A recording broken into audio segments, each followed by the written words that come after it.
Support comes from the Missouri Forest Products Association, saluting Earth Day on April 22nd with an ongoing commitment to help offset carbon emissions with sustainable harvesting of Missouri forests.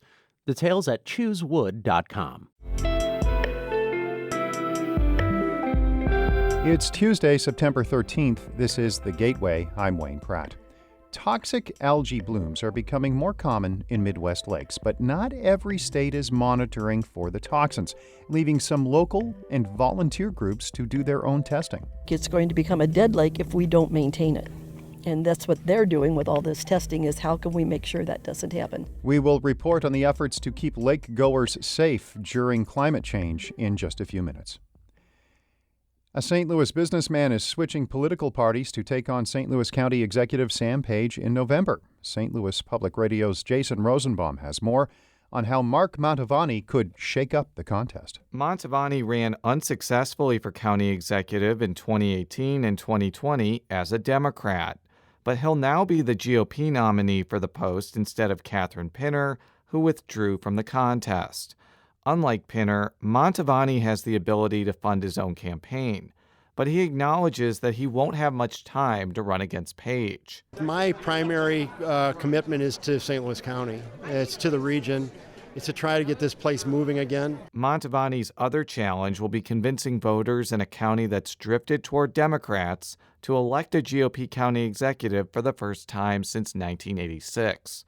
I'm Jason Rosenbaum, St. Louis Public Radio. Polls are open in today's primary for St. Louis Board of Aldermen President. 7th Ward Alderman Jack Coder and 15th Ward Alderwoman Megan Green will both advance to the November general election because of the city's approval voting system. The eventual winner will serve out the last 5 months of Louis Reed's term. There are only 15 polling places open for the primary. Voters will also have to show a state-issued photo ID to cast a ballot, although they can vote provisionally if they don't have proper identification but are registered. Polls close at 7 tonight. Another name is emerging as a possible candidate for Missouri governor. State Senator Bill Eigel is planning to form an exploratory committee for a 2024 gubernatorial campaign. The St. Charles County Republican helped establish the conservative caucus in the Missouri Senate. Current Governor Mike Parson can't run again because of term limits. The Missouri Independent reports Lieutenant Governor Mike Kehoe is running for the GOP nomination. Secretary of State Jay Ashcroft is considering a bid for the governor's office.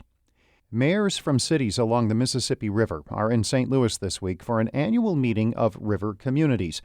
St. Louis Public Radio's Eric Schmid reports they plan to detail significant investments in the Mississippi's ecology and resilience. The meeting is of the Mississippi River Cities and Towns Initiative, which promotes economic and environmental stability along the entire length of the river. Colin Wellenkamp is the executive director of the initiative and says this year's meeting comes at a critical moment when climate change is putting more stress on the Mississippi. He says communities along the river have projects to tap into its natural ecology. To restore habitat, clean the water, and most importantly, create disaster resilience. Wellenkamp says the meeting gives the St. Louis region a good chance to showcase how these kinds of projects can be successfully implemented. He says more and more river cities are focused on how they can tap into and support that resource. I'm Eric Schmid, St. Louis Public Radio. Missouri's life expectancy is at its lowest point in about 4 decades. The Department of Health and Senior Services says the age has dropped to 74.6 years from 75 years. DHSS attributes the decline to opioid overdoses and COVID-19 deaths. Life expectancy before the pandemic was almost 77.5 years. The Post-Dispatch reports there were more deaths than births in the state in 2021. The only other year that occurred was 2020. Illinois Supreme Court Chief Justice Ann Burke will retire later this year. Hannah Meisel has more. Burke will retire at the end of November, a month after stepping down from her 3-year rotation as the High Court's Chief Justice. Replacing Burke as Chief Justice is Mary Jane Tice, who has served on the state Supreme Court since 2010. And filling Burke's vacancy on the court is Joy Cunningham, who will be the court's second black woman justice. The first was sworn in earlier this summer. Justice Burke's 16 years on the Illinois Supreme Court capped off a legal career she began late in life at age 40. Prior to law school, Burke co-founded what would later become the Special Olympics in the late 1960s. Burke is the wife of indicted Chicago Alderman Ed Burke, who will stand trial on corruption charges next year. I'm Hannah Meisel. Hi, I'm St. Louis Public Radio midday host Greg Montanew. We are in our member campaign, and your support is crucial for the Gateway. We also rely on it for entertainment programs like The Next Set and live broadcasts of the St. Louis Symphony Orchestra. You can keep our news and programming strong with a donation at stlpr.org. And thanks. Blue-green algae can produce toxins in Midwest lakes that make people sick and even kill pets. Not all states are testing to know if a bloom is toxic. As Harvest Public Media's Eva Tesfaye reports, some private and volunteer efforts are helping to fill that testing gap. What's our next point? North Shore? North Shore. Awesome. Student employees from the Lilly Center are headed out on Lake Wawasee in northern Indiana. Okay, the water temperature is 25.7. They are testing for algal toxins and the conditions that produce them. The Lilly Center has been testing lakes in Kosciuszko County weekly for the last 15 summers. It recently started sharing that information in a newsletter so lake residents and visitors can swim safely. And the residents of Lake Wawasee love their lake, including Cindy Peterson. She takes part in the local conservation group and even offers up her boat to the researchers. We're going to lose this lake. It's going to become a dead lake if we don't maintain it. And that's what they're doing with all this testing, is how can we make sure that doesn't happen. But testing doesn't come cheap.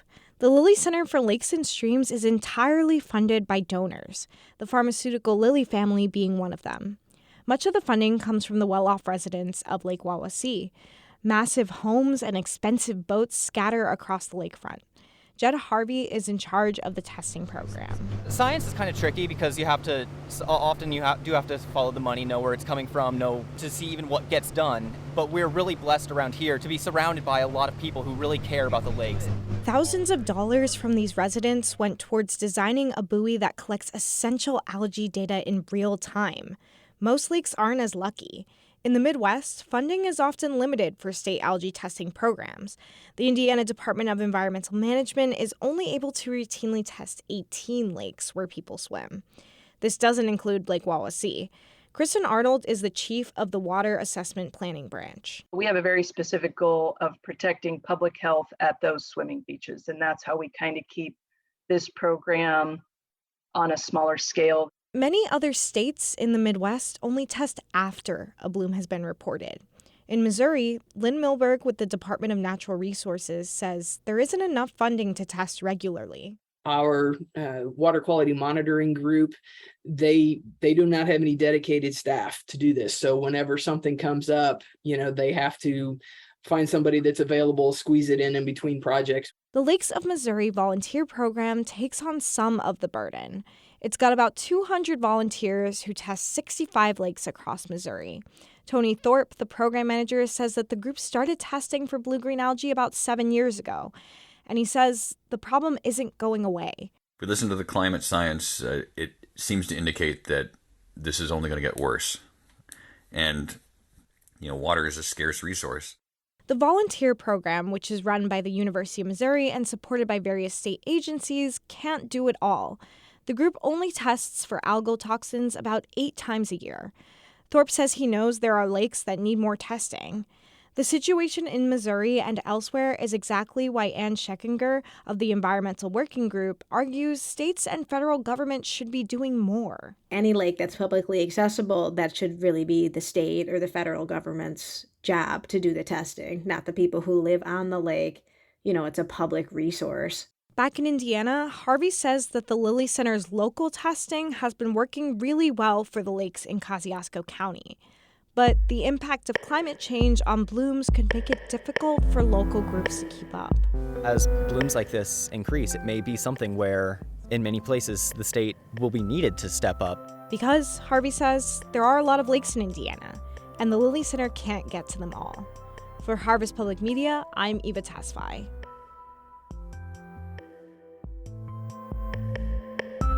This story was produced.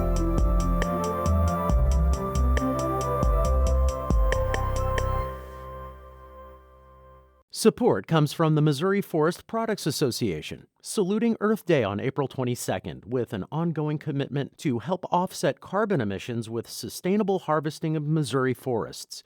Details at choosewood.com.